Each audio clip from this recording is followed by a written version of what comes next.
കോളേജിൽ കയറിയ പിന്നെ ഒരു അവധി കിട്ടണമെങ്കിൽ കളക്ടർ മഴയായിട്ട് അവധിയൊക്കെ പ്രഖ്യാപിക്കേണ്ടി വരും. അങ്ങനെ ഒരു ദിവസം കിട്ടിയപ്പോഴത്തേക്ക് നമ്മൾ അപ്പം തന്നെ തീരുമാനിച്ചു നേരെ തൃശ്ശൂർക്ക് പോകാമെന്ന്. അടുത്ത മാസം സൗത്ത് ഇന്ത്യ ടൂർ ആയതുകൊണ്ട് തന്നെ നമുക്ക് കുറച്ചധികം ഷോപ്പിങ്ങുകളുണ്ട്. അങ്ങനെ നമ്മൾ നേരെ ഈസ്റ്റ് ഫോർട്ടുള്ള സ്റ്റുഡിയോയിലോട്ട് പോകുന്നു. കയറി ഫുൾ അരിച്ചു പെറുക്കി എന്തൊക്കെയോ കൈ കിട്ടിയതൊക്കെ എടുത്തിട്ടുണ്ട്. സത്യം പറഞ്ഞാൽ എന്തൊക്കെയോ വേണ്ടതെന്ന് ഒരു നിശ്ചയമില്ലെങ്കിലും എല്ലാം പെറുക്കി എടുത്തിട്ടുണ്ട്. ഇതൊന്നും മേടിച്ചില്ലെങ്കിൽ ഇതൊക്കെ വെച്ച് നോക്കാൻ കാണിക്കുന്ന മനസ്സാണ് സൂപ്പർ.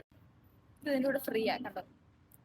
അങ്ങനെ അവിടുത്തെ ഷോയ്ക്ക് ഒരുവിധം അവസാനിച്ചു. മത്സരമായിട്ടുള്ള ഒരു മിറർ സെൽഫി എടുത്ത് ബില്ലും അടച്ച് പിന്നെ നമ്മൾ അവിടെ നിന്ന് ഇറങ്ങി. അപ്പോഴാണ് സ്റ്റുഡിയോയെ പറ്റിച്ച് നെയിൽ പോളിഷ് ഇട്ട കാര്യം അവള് പറഞ്ഞത്. പിന്നെ ഇറക്കി തൊട്ടടുത്തൊരു കടയുണ്ടെന്നും പറഞ്ഞ് നമ്മൾ നടക്കാന്ന് വെച്ച്. നിങ്ങൾക്ക് ഉണ്ടോ ഇങ്ങനെ കൈ പിടിച്ച് നടത്തുന്ന കൂട്ടുകാരൻ? വളരെ ക്ലംസി പേഴ്സൺ ആയതുകൊണ്ട് തന്നെ ഞാൻ എപ്പോഴാണ് വീഴുന്നതെന്ന് പറയാൻ പറ്റൂല. അങ്ങനെ നമ്മൾ കല്യാൺ 99 വന്നിട്ട് പിന്നെ അവിടെയൊക്കെ അരിച്ചു പെറുക്കലായി. പക്ഷെ ഒന്നും കിട്ടിയില്ല. പിന്നെ ഇതുപോലുള്ള കലാവാസനകളൊക്കെ നമ്മൾ സപ്പോർട്ട് ചെയ്ത പിന്നെ ആര് ചെയ്യാനാ? ഇക്ഷിച്ച പോലെ തന്നെ അവിടെ നമുക്ക് ഇഷ്ടപ്പെട്ടൊന്നും ഇല്ലായിരുന്നു. പിന്നെ അതിന്റെ ഫ്രണ്ടിൽ തന്നെയുള്ള ഏർബൻ ചായ അവിടെ ഒരു ചായയും കുടിച്ചിട്ട് ബസ്സും കയറി തൃശ്ശൂർ റൗണ്ട് എത്തി. പിന്നെ അവിടെയൊക്കെ തെണ്ടിത്തിരിഞ്ഞ് കുറച്ച് സ്ട്രീറ്റ് ഷോപ്പിംഗ് ഒക്കെ ചെയ്ത് നമ്മൾ രാധാകൃഷ്ണ കയറി മസാല ദോശയും ദോശ റോസ്റ്റും കഴിച്ചു. അങ്ങനെ എല്ലാം കഴിഞ്ഞ് നമ്മൾ ഒരു ഓട്ടോ പിടിച്ച് നേരെ ശക്തൻ സ്റ്റാൻഡിലോട്ട് പോന്നു. നല്ല മഴക്കാറുണ്ടായിരുന്നേ. അവിടെ നിന്ന് നമ്മൾ മണൂത്തി ബസ് പിടിച്ച് കോളേജിൽ. പിന്നെ ചിച്ചാറ്റി കയറി സ്ലൈസും മേടിച്ച് നമ്മൾ ഹോസ്റ്റലിലോട്ട് പോന്നു. അപ്പൊ ശരി, ടാറ്റ.